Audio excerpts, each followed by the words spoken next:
Tanong, sabi niya sa akin, ilang taon ka na dyan? Sabi ko, matagal na. Sinabi ko yung taon, kung ilang taon na ako nagtatrabaho. So sabi niya gano'n, yumaman ka na. Hindi. Imagine mo, naubos yung time mo, hindi ka naman yumayaman. Sabi ko, loko to ha. Di ba? Alam mo yung parang, sabi niya gano'n, anong position mo ngayon? Ay, medyo nagyabang na ako kasi maganda-ganda position ko. Sabi ko, manager po ako. Sabi ko sa kanya gano'n, manager ka nga, marami kang pera. Sabi ko, yung kumpanya namin, maraming pera, bakit? Sumagot na ako, napahiya na ako eh. Tama ba? Ayoko lunukin yung pride ko. Tama mali?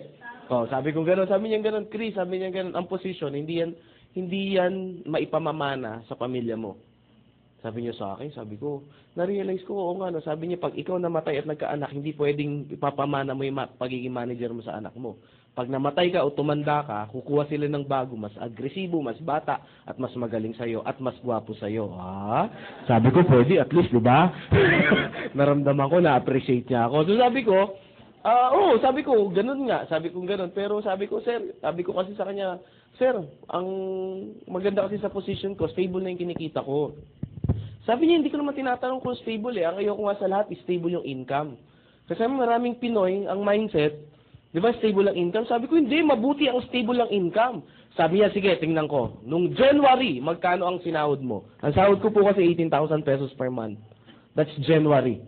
Sabi niya sa akin ganun. Sabi ko, 18,000. Sabi ko, okay nga. Sabi niya, February, magkano ang sinahod mo? 18,000. Wala naman ako absent, bawal umabsent ang boss. Tama po ba? Ang manager, ang absent, medyo babawiin mo yan. Ha? Sabi ko, okay. Sige. March, magkano sinahod mo? 18. Sabi ko, okay pala yan April. Sabi ko, 18. Sabi ko sa kanya, per month pa rin. Sabi niya, kita mo? 4 na buwan na, hindi nagbabago, stable talaga. Sabi ko, oo nga no. Di ba, masipag ka? Sabi ko gano'n. Subukan mo magsipag pa ng todo. Doblehin mo yung sipag mo. Sinipagan, sabi ko, nagsipag ka ba ng ganito? Doblehin mo yung sipag mo, April, May. Tama ba, May? Susunod. Doblehin mo yung sipag mo nung April. Magkano sahod mo, Chris? Tinanong niya ako. Siyempre, magbabago pa ba yan? 18. Kita mo, stable talaga? Linisin mo yung kabilang kaalin nyo, magkano sahod mo? 18 pa rin. Magpagulong-gulong ka dyan, magkano sahod mo? 18 pa rin. So, talagang stable yan. Tanong, yayaman ka, Chris? Yun lang, sabi kong ganon. Kasi ang hinahanap mo, Chris, sabi niya ganon, paano kaya yaman ang hinahanap mo? Stable. Hindi mo naman hinahanap yung kita na magpapa-asenso sa'yo. May punto ba siya? Alam mo, sabi kong gano'n sa sarili ko, mukhang kinakain ko na yung sarili ko. Sabi kong gano'n. Sabi ko, mukhang inaapi na ako. Sabi kong gano'n, wag mo na ako, sa isip ko, wag mo na ako offense, pupunta na lang ako.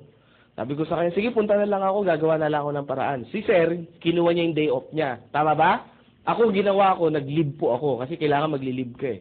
Kasi walang day off talaga yung position ko. Sabi ko, sir, ganyan. Sige, pinayagan. Umattend ako ng seminar. Pagdating ko ng seminar, ganito yung klase ng seminar. Sabi nung sa seminar, papasok, medyo late kami. 1,000,000! Sabi ko, patay. Sabi ko, ano to? 2,000,000! Sabi ko, patay na.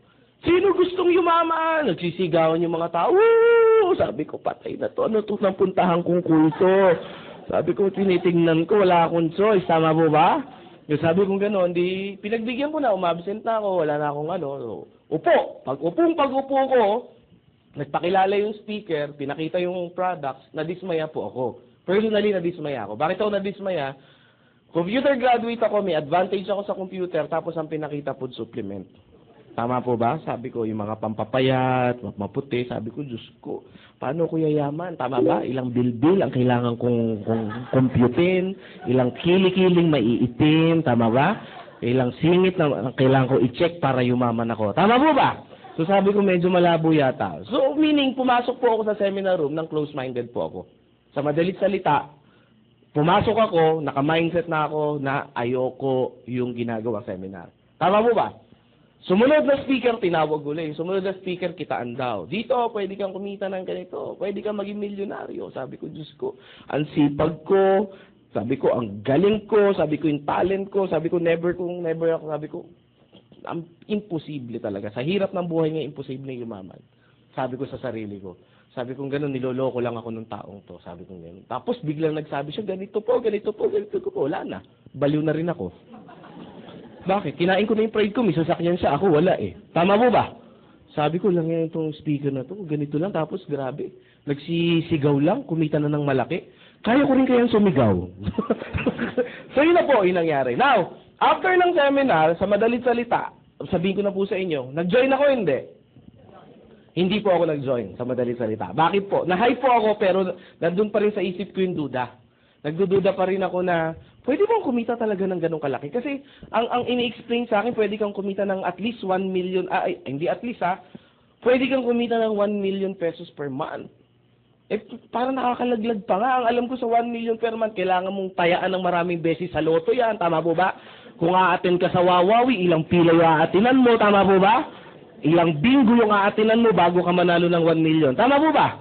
So sabi ko parang suntok sa buwan niya. Sabi ko parang napakadali niya sabihin. Pero parang kako sa iisip-isip ko, sa katotohanan ng buhay, mahirap gawin. Tama po ba? So sa madalit salita, hindi po ako na-convince. Pero na-appreciate ko yung seminar. Alam niyo, naramdaman nung nag-invite na hindi po ako na-convince.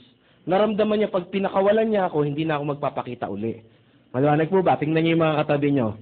Yan ba yun? Yung mga ganyan, yung mga tipong pag pinakawalan niyo, hindi na magpapakita muli. Ayan ha. So, nung naramdaman nung invite ko, na sabi niya, mukhang hindi na-convince Sabi niya, Chris, mag-coffee muna tayo. So, nag-coffee po kami. Nag-start kaming mag-coffee. Natapos kasi yung seminar. Buti nga ngayon medyo maaga eh. Noong time na yon, natapos kami 10 p.m. yung seminar. Ganyan po. Yung mamaya, 10 p.m. yata matatapos yan eh. Hindi ngayon ha, yung mamayang susunod. Baka mamaya mag-uwian kayo bigla eh ha. Ano lang tayo, dapat alas 5 eh. Siguro kaya natin to mga 5:30 tapos ako. Maliwanag ha. Okay lang ba sa inyo yun? Ayan ha, 5:30 ng maga ha. Kaya... Joke, ha. Nag-start kami mag-coffee 11 p.m. Alam niyo po ba kung ano oras kami natapos? 3 a.m. ng madaling araw. Sabi ko, wala, matindi. Alam niyo po ba, after ng 3 a.m. na yan, nabuang po ako. Hindi ako makatulog.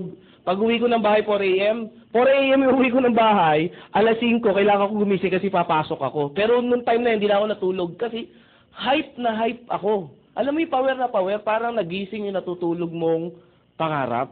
Ang tanong ngayon, ano yung in-explain sa'yo nung tao na yun? At sino ba yung tao nag-explain na yun? Yung taong nag-invite sa akin na hindi po ako pinakawalan ng pangalan po, Dr. Eduardo Cabantog. So, kilala nyo na. Talagang pag hindi pa ako na-convince, ewan ko na lang, tama ba? So, kasi it's churchmate ko kasi siya. Sabi niya sa akin, tignan mo lang, alam niyo po, alas 3 ng madaling araw nung binitawan niya ako, parang hindi ako makatulog, parang hindi ako puyat, parang hindi ako pagod. Talagang sabi ko, hindi ko pwedeng hindi pakawalan. Ang tanong, ano yung in-explain sa akin ni Doc? Pakita ko po sa inyo. 2 paraan daw kung paano tayo gumagawa ng pera dito sa Pilipinas. Dito muna sa Pilipinas, huwag na tayo lumayo. Dito sa Pilipinas. 2 paraan. Pagka-graduate sa school, sino yung mga estudyante rito? Taas ang kamay. Yan, konti yung nagtaas ng kamay. Sino yung mga naging estudyante dito? Taas ang kamay. Sige. Kahit kindergarten, sige lang, magtaas lang. Ang importante, nakaranas mag-school. Sige po. Yung iba, hindi nyo inabutan? Nag-school ba kayo? Ayan. Okay ha.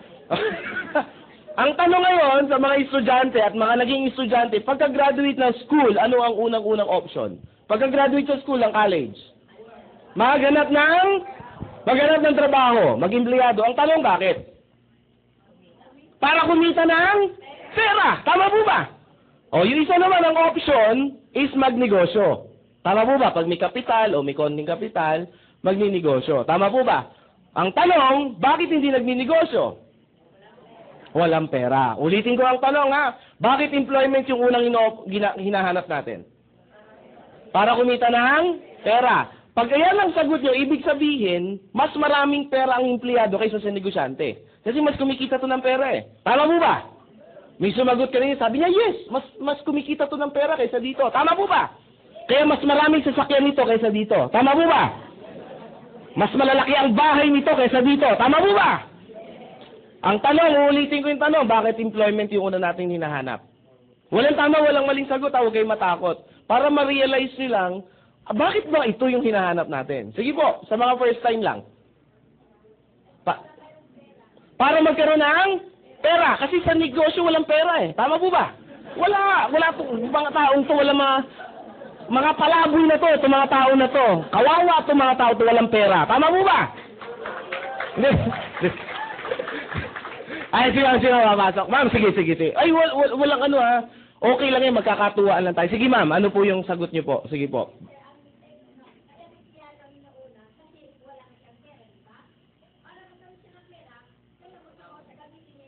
Yan. O, palakpakan natin.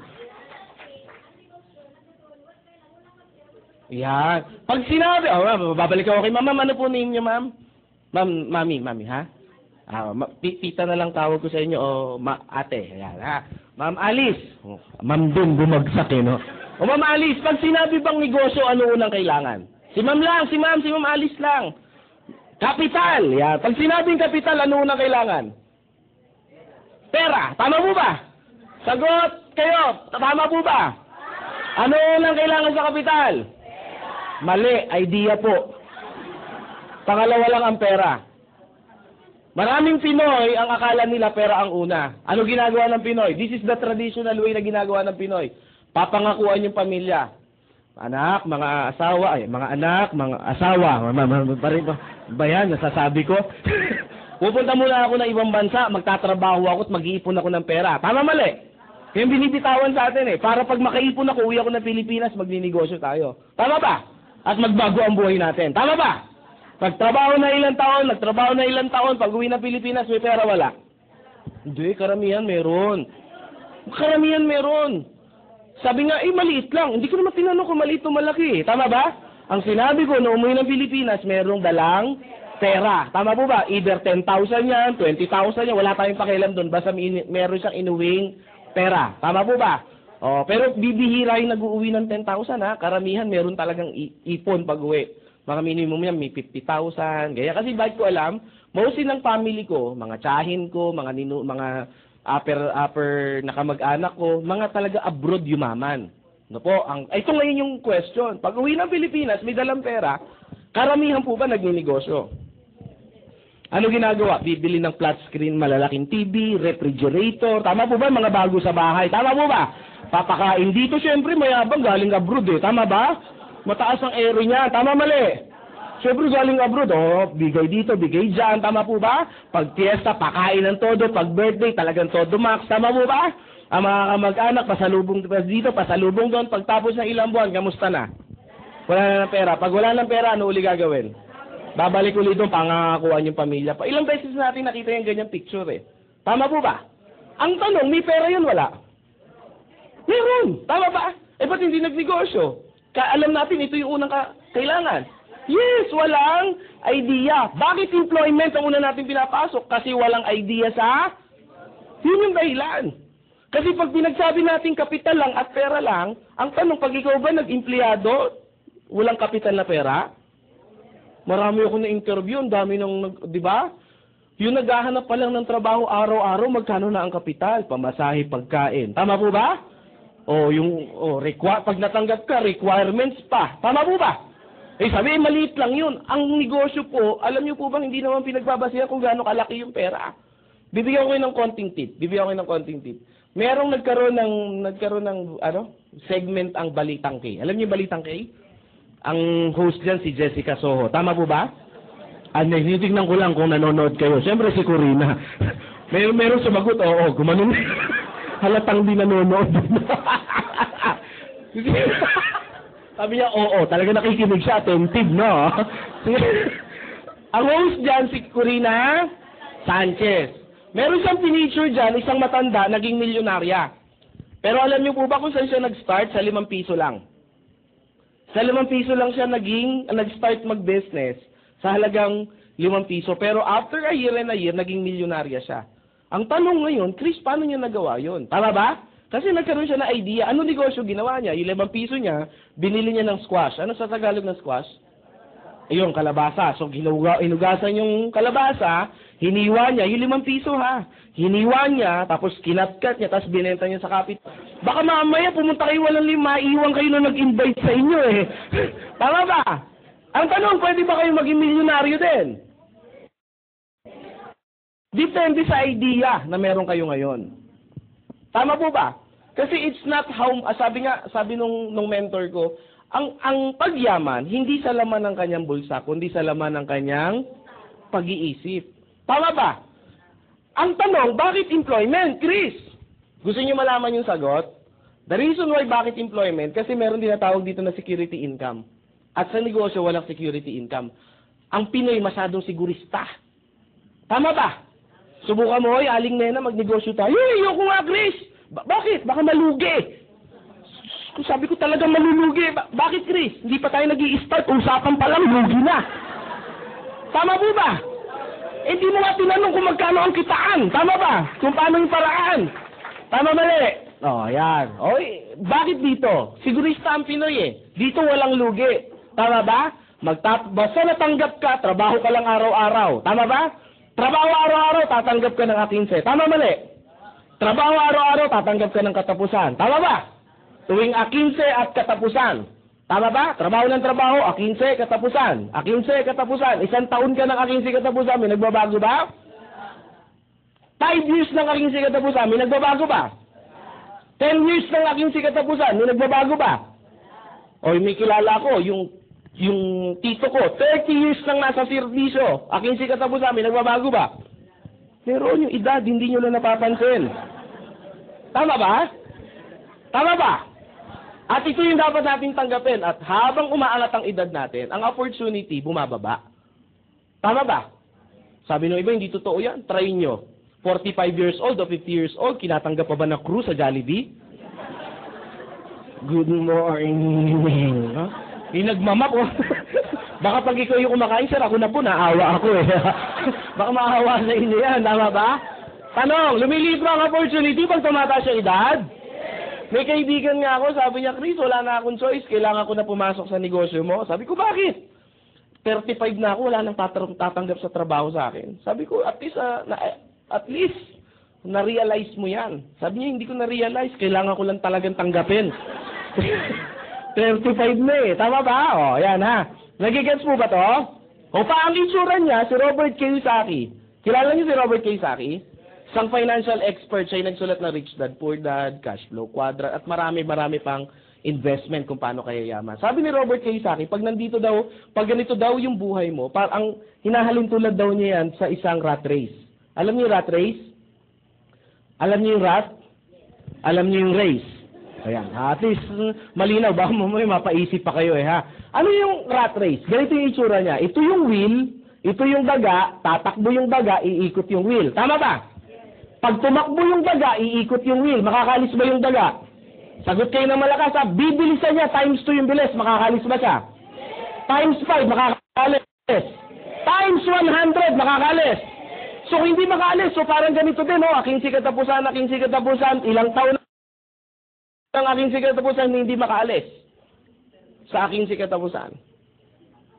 Sabi ng iba, oo nga no. Paano nangyari yan? Pamali ko. Tama ba? Hindi ko rin alam. Basta ang alam ko, yan lang yung diagram. Tama ba? Baka sasabihin ng iba, Chris, siguro may galit ka lang sa employment. Wala po akong galit sa employment. The point is, na-realize ko lang. Tama ba? Sabi ng iba, Chris, income eh. Dagdag income. Hindi naman namin sinabing bawas income eh. Tama ba? Kumikita ka ng 10,000 sa employment. Tapos, dagdagan mo ng negosyo, 10,000 din. Malaki bang tulong yan?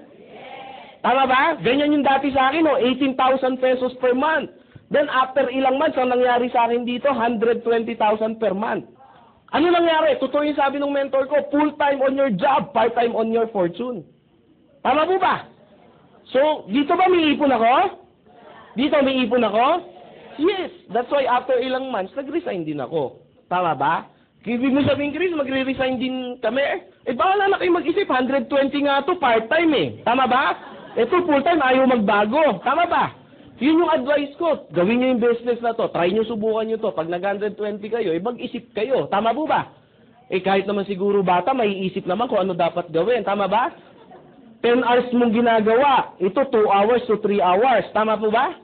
Medyo dapat pag-isipan maigi. Tama ba? Ba't umuha nga? Tama ba? So sabi ko sa boss ko, boss, nagpaalam po ako. Boss, Chris, magpapaalam po ako. Anong papaalam mo? You're fired. Hindi, ako po iaalis na. No? Kasi in-explain ko sa kanya Sabi niya, sige Chris, kapalaran mo yan. Yung mga ganun mga boss tama ba? Now, nagkaroon po ako, after ko pong naging ganito, ang ginawa ko po, sumunod kong ginawa, part-time po ako. So, ginagawa ko to, tapos nagpa-part-time po ako, nagtuturo po ako sa mga estudyante.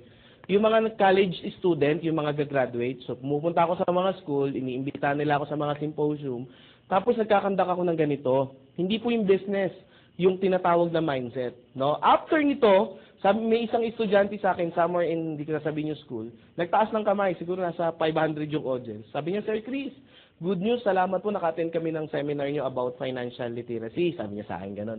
O sabi ko, di maganda. Sabi niya, good news sir. Pagka-graduate, tama-tama, mag-graduate po ako, hindi na po ako maghahanap ng work, didiretso na po ako sa business. Sabi ko, hindi naman hindi naman ako bias Sabi ko ganun, business. Sabi ko, wow, di good news. Anong business ang gagawin mo, sir? Sari-sari store. Ay, masama ba to? Hindi. Pero mga brother, mga sister, hindi ito yung uring negosyo yung sinasabi ko. Bakit? Sa panahon ngayon, medyo mahirap po ang magsari-sari store. Tama ba? Pag nagsari-sari store ka ngayon, bilang ka ng ilang buwan, tama ba? Ano mangyayari? Sara store. Tama ba? Uy, yun yung Sara store. Pag sasara yan, diyan mo kukunin yung pantuso. Sabi niya, oo nga sir. Sabi ko, pag wala kang alam sa traditional business, mahihirapan ka. Sabi ko sa kanya, sir, sabi niya sa akin, anong negosyo yung papasukin ko? Bibigyan kita ng tip. Ito yung tinuro sa akin ni Mr. Paul Zane Pilzer.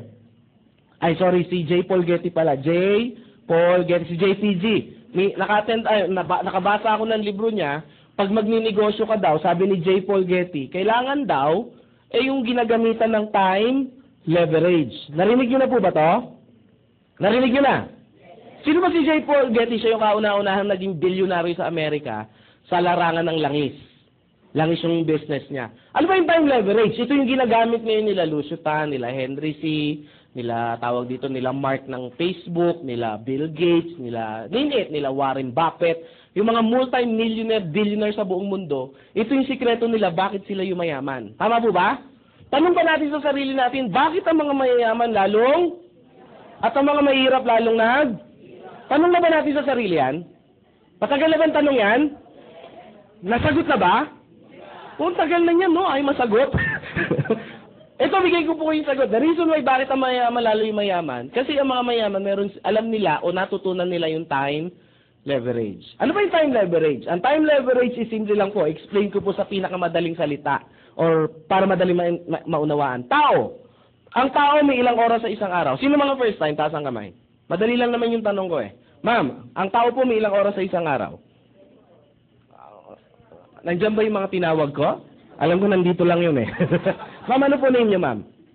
Apo, sige po. Pearly. Dami namang pangalan, Pearly pa. Yan yung unang bumasted sa akin Oo, yung unang-unang niligawan ko ang pangalan, Pearly. Ayan. Yung sumunod ko ng niligawan, Bernardo na yung pangalan. Pearly. Sabi niya, babae rin yun, babae lang okay. Bernardo Jr. Ma'am Pearly, ang tanong, Ma'am Pearly, ang tao may ilang oras sa isang araw? 24 hours. Pwede bang sumobra, ma'am? Si Pearly lang. Ang dami bang Pearly rito? Dami pala. Di mo lang. Per day. Ma'am Pearly, pwede bang sumobra? Pwede magkulang? Hindi pwede. O, palakpakan natin si Ma'am Pearly. Yan. Ma'am, ano po name niyo, ma'am? Miriam. Sige, si Ma'am Miriam muna. First time niyo, ma'am? Hindi po. Hindi. Si ma'am po na lang. First time kayo kanina, di ba? Ano po name niyo, ma'am? Ha? Maki. Kita niyo na? So, ibig sabihin yung pangalawang niligawan ko, babae din yun. Bernardo, malaki nga lang talaga yung nandito niya. Saka malaki lang talaga, boses. O, Maki, saan nga yung kabaki, ma'am? Pwedeng, ang tao may 24 hours, pantay-pantay na binigay ang Diyos. Pwede ba sumobra? Pwede magkulang. So talagang 24 lang. Si Lucio Tan, kilala mo, Maki? Ba't ba, Maki, nagugutom ako? Si Lucio Tan, Miss Maki, tao hindi. Pangalawa, hindi, may sumagot kaya sa akin dito minsan, di ba? Sabi niya hindi. In-check. Doon sabi ko, totoo kaya, di ba? Sino mga member may sumagot last time dito? Sabi ko, hindi, in-check yan. Sabi ko, ano, kailan pa naging hindi tao ang in-check? Sabi ko, tao rin po ang in-check, ha? Wala ka. Natatawa kasi kayo sa tanong ko eh. Kung tao si Lusutan Maki, ilang oras meron siya sa isang araw? 24 hours. Lusutan have minimum hours of 40,000 hours per day. Sabi na iba, sabi ko na, in-check talaga yan eh. Ang tanong ngayon, alam ko na yung pumapasok sa mga first-timer, alam ko yung tanong, paano nangyari yan, Chris? Tama ba? Ginamitan nila ng formula ng time leverage. Lahat ng bagay may formula sa mundo. Tama ba? Ang math may formula. Ang science may formula. Even ang buhay natin may formula. Now, paano nangyari? Marami pang negosyo si Lusutan. Marami. Philippine Airlines, Fortune Tobacco, Asia Brewery, Allied Bank, etc., etc., University of the East. Marami. Isang negosyo lang pag-usapan. Philippine Airlines. Under Philippine Airlines, may mga empleyado ba? Bawat empleyado, ilang oras ang minimum na pinapasok? 8 hours. Yung 8 hours na to na minimum na pinasok, kanino to? Ki empleyado o ki boss? Ayan, may nagsabi ng empleyado, may nagsabi ng ki boss. Taas ang kamay ng ki empleyado. Okay, wala. Taas ang kamay ng ki boss. Yan, meron nagtaas. Taas ang kamay ng walang pakialam. Ay wala, hindi ko alam kung nasaan kayo eh. Tama ba? Ito po ki-boss, never po magiging ki-empleyado. Kung kayo may sagot na empleyado, never po naging sa inyo yan. Di ba? Pag nag-time card kayo, hindi na kayo, di ba? Nandun lang kayo sa loob at tatapusin nyo yung 8 hours bago kayo lumabas. Tama ba? Tama mali. Bakit naging ki-boss yan? Kaya ka nga binabayaran eh. Binibili niya yung oras mo, lakas mo, yung skills mo, yung mga natutunan mo. Tama po ba? Kaya gumagana yung mga negosyo niya kahit natutulog siya. Tama po ba? That's why si boss, kada merong kinukuhang empleyado, parami ng parami yung oras niya. Tama ba? Ang tanong, si boss, pag natulog, may kita wala? Meron.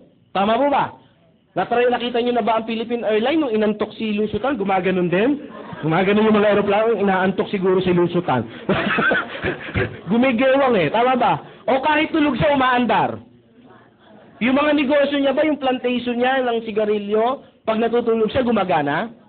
Pag nag-golf siya, gumagana yung mga negosyo? Ibig sabihin kung gumagana yung mga negosyo, kahit wala siyang ginagawa, kumikita? Itong empleyado, pag natulog, may kita wala? Nagkasakit, may kita wala? Tinamad pumasok, may kita wala? Why? It's because iba yung pagkakaroon nila. Ito si Lusutan, naiintindihan niya yung time leverage. Kaya pansinin niyo yung mga mayayaman, lalo yung mayaman. Ang oras nila parami. So ano yung bata si J. Paul Getty? Pag gusto mong yumaman, paramihin mo yung oras mo. Pag dumadami yung working hours mo, meaning kumikita ka ng malaki. Ano nangyari sa Pinoy? Ano pagkakaintindi natin? Meron tayong 24 hours na binigay ng Diyos. Tama mali? Sabi daw, kailangan nating magtrabaho 8 hours. Ayan, per day. So ilang oras yun natira? Minus 8, matitira 16 hours. Tama po ba? Nadagdagan, nabawasan. Ang sabi, paramihin. Ano nangyari? Nabawasan. Binenta yung 8 hours eh. Tama ba? Sabi, kailangan para yumaman, magsipag overtime. Overtime, 2 hours. Ilang oras na tira? 14 hours. Natutulog ba si Juan de la Cruz? Naman. Tama ba? O, 8 hours ang tulog. Meron nga dyan, 10 hours eh. Tama ba? Tama ba? Gigising pagtanghalian na. Oh, ilang oras na titira? 6 hours. Si Juan de la Cruz ba may TV sa bahay? Pag may TV ba, ginagamit yan o display lang? Ginagamit. Minimum na lang. Yung tipong yung mga teleserye. Yung teleserye na, huwag na tayo mag-umpisa sa umaga. 3 hours. Ilang oras na titira?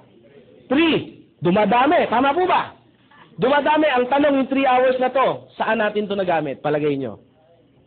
Kumakain ba, gumugugol ang oras? Nagwiwiwi, nagpupupo, gumagamit ang oras? Naglalaba, naghuhugas ng pinggan, gumagamit ang oras? Nagpe-Facebook ba? Tama ba? Naku, nagpas ako. Tama ba? Hindi lang 3 hours eh. Tama ba?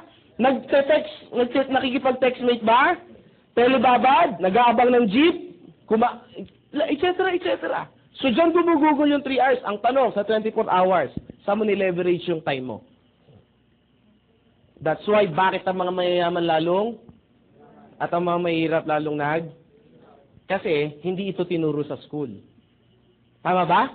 Ano ang natutunan natin sa mga ninuno natin? Bakit ang empleyado, bakit ang mga tao, tayo mga Pinoy, bakit employment? Kasi tinuruan na tayo ng mga ninuno natin, pababa ng pababa, hanggang sa eskwelahan. Ikaw anak, mag-aral kang mabuti. Tama po ba? That's our culture. That's Pinoy culture. Para pag ito na lang kasi yung kaya ko ipamana sa iyo. Tama ba? Iiyak-iyak pa yan. Para pag makatapos ka, makakuha ka ng magandang trabaho. That's why ito yung reason natin. Bata pa lang, yan na yan. Anak, ano gusto mo paglaki? Teacher po. Ano anak, doktor? Anak, diba? Anak, ano gusto mo paglaki? Negosyante po. Ako, mongoloid to. Autistic to. Pag ganun yung mga sagot, parang feeling mo yung masyadong matured. Tama po ba? Tama ba? Ito yung Pinoy culture. Kinultura tayo sa ganito. Ang tanong, may mali ba ron? Tanong, may mali ba ron? Walang mali doon. Yun nga lang, yung turo na yun, hindi na yun applicable sa panahon natin ngayon. Yun ang masakit. Bakit? Noong unang panahon, ang engineer, example lang engineer, ang engineer, kapos tayo sa engineer. Tama ba? Bibihira lang ang may engineer dati. Kaya si company A, B, tsaka C, nag-aagawan sila sa isang engineer. Palakihan ng presyo. Tama mali? Nauso pa nga nung panahon ngayon, pinipirata yung mga empleyado eh. Tama, naabutan nyo ba yon? Sabi nyo iba, never pa kasi ako nag-empleyado simula noon. Matagal na akong tambay. After a year, ano nangyari? Nagkaroon ng tamang supply. Ano tamang supply? Engineer 1 versus company A. Tama po ba? So tama yung supply. Sa panahon ngayon, over yung supply. Kaya ngayon, pag nagsabi si company, ang pasahod ko 6,000, take it or leave it, pag hindi mo kinuha yan, maraming pipila pa dyan. Tama ba? Kaya nga ngayon pasensya po pasintabi po.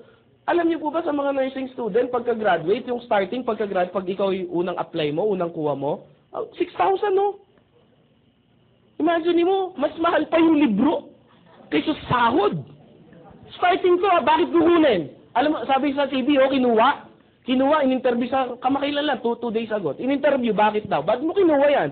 Para po magkaroon ng experience. Tama po ba? Imagine mo, grabe 6,000. Ilang taong ka na dyan? 5 years na, para magkaroon po ng experience. Actually, hindi para magkaroon ng experience. Wala kang choice. Kaya ginrab. Tama po ba? Kasi pag hindi mo kinuha yan, may kukuwang iba. Tama ba? Sabi ko nga huwag ka na mag-apply dyan. Meron nga akong isang friend, huwag ka na mag-apply dyan. Sa akin ka na lang mag-apply. Kasi yung nursing student na pagka-graduate mo, ganda mo pa naman, sexy mo, ang puti mo, ang kinis mo, 6,000 lang sahod mo. Sabi ko sa amin ka na lang mag-apply. Sabi niya, sir, may hospital din kayo? Hindi. Sabi ko, anak ko naghahanap ng yaya. Ang pasahod ko, tumaas na, 9,000 ang sahod ng yaya ko. Totoo, ang yaya ng anak ko, mataas ang sahod. Sabi ko bakit? Ang requirement ko, syempre, nursing student, yung mga nursing graduate, yung mga ganyan. Kailangan nakapasa ng board, no? Mataas ang starting. Joke lang. Syempre, dalawa inaalagaan, yung 6,000 sa anak, yung 3,000 sa tatay. Pero lang yan, pero...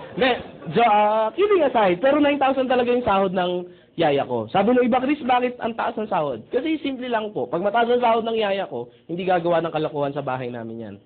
Tama ba? Subukan kong 3,000 yan, baka kinupitan na ako niyan. Tama ba?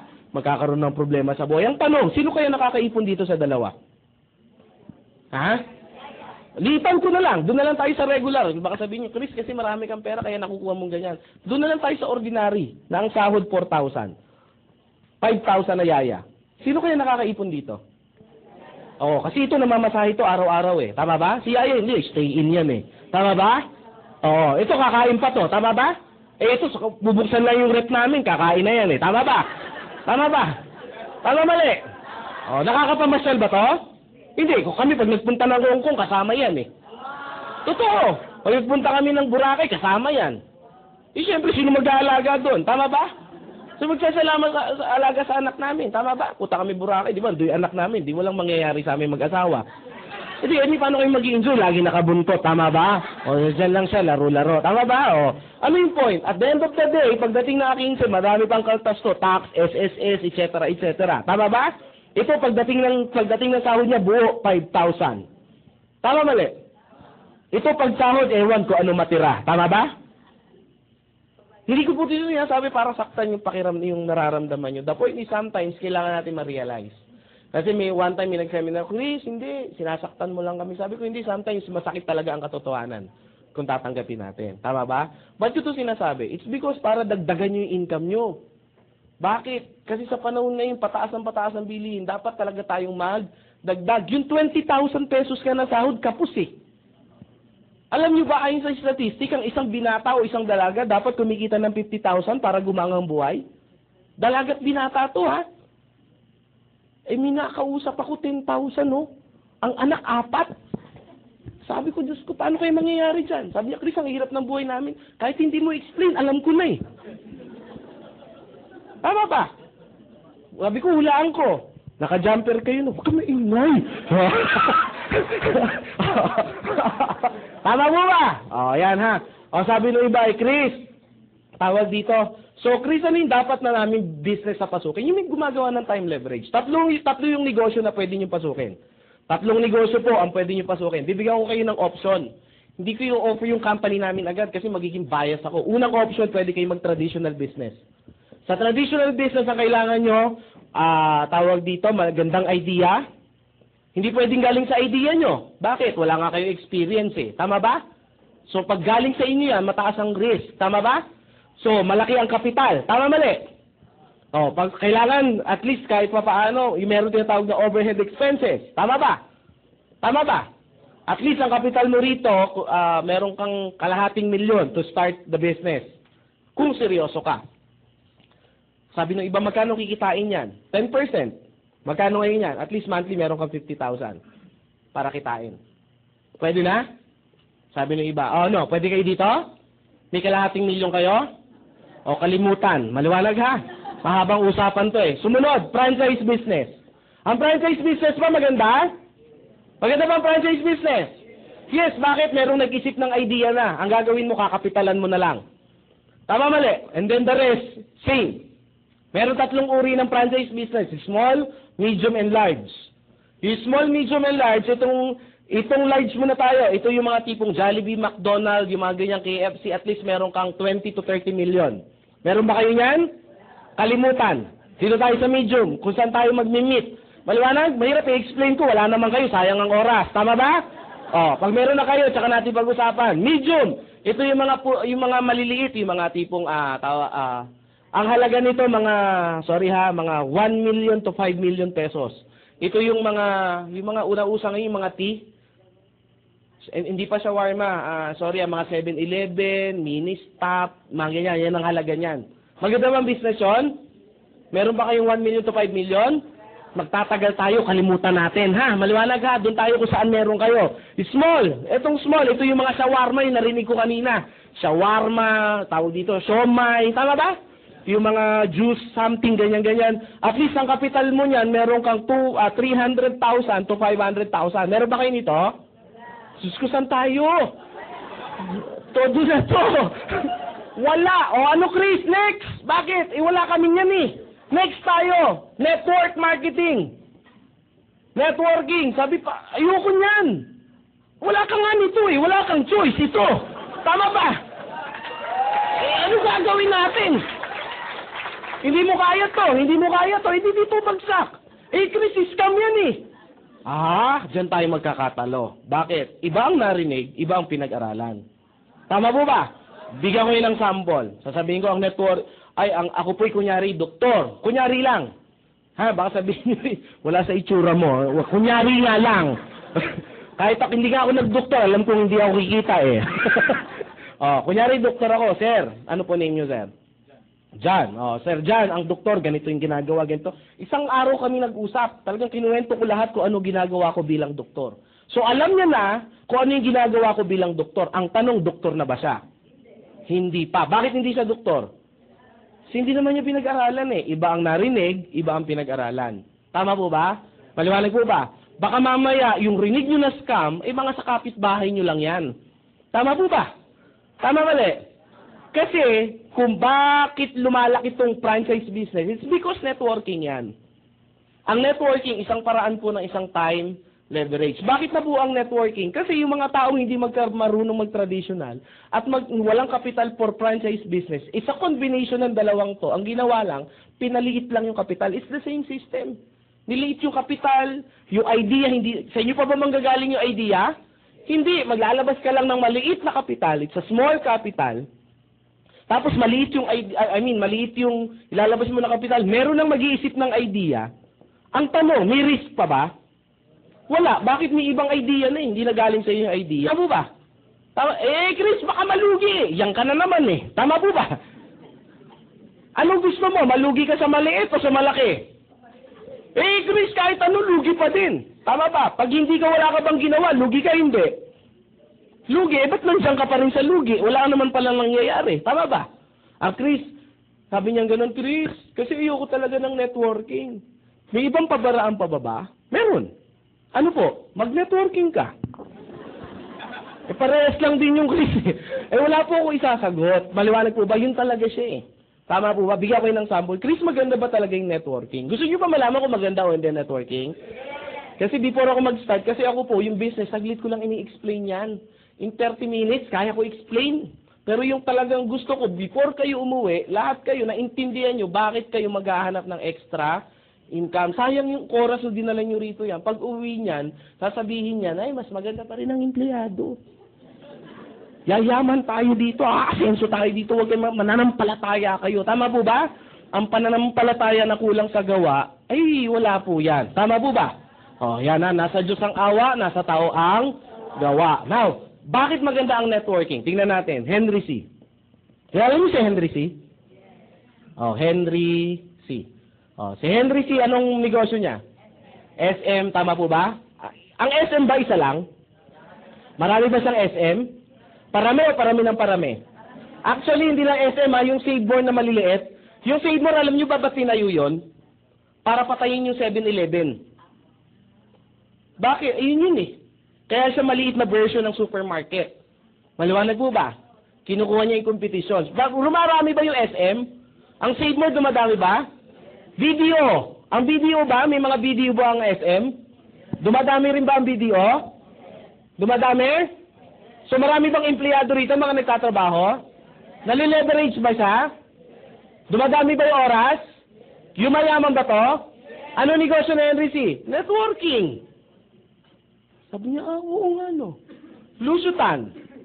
Si Lusutan. Tanong, marami bang negosyo? Philippine Airlines, Fortune Tobacco, etc. etc.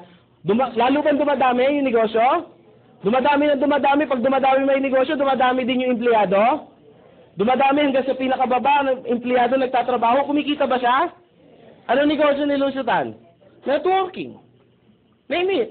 Si, tawag dito, Gokong Way. Tawag dito, Cebu Pacific. Yung kanya. Tama po ba? Robinson's Galleria, Sun Cellular. Parami ba ng parami?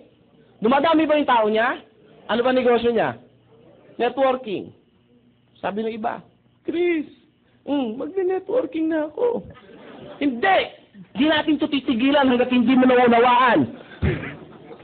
Name it. Kahit saan kayo tumingin, yan po talaga yan. Si Jollibee, bakit mayaman? It's because parami ng parami yung branch niya.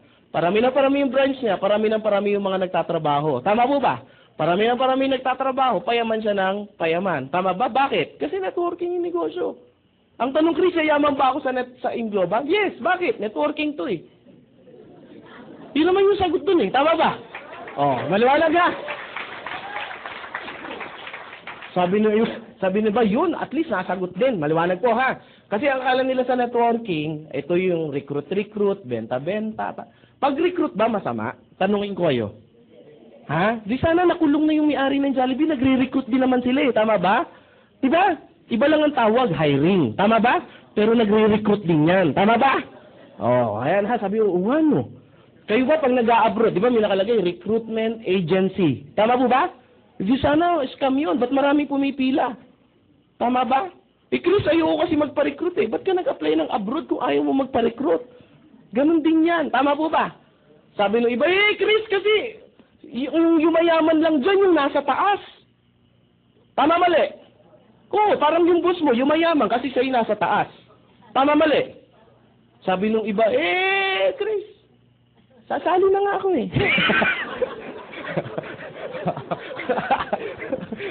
naubusan. Business! Unang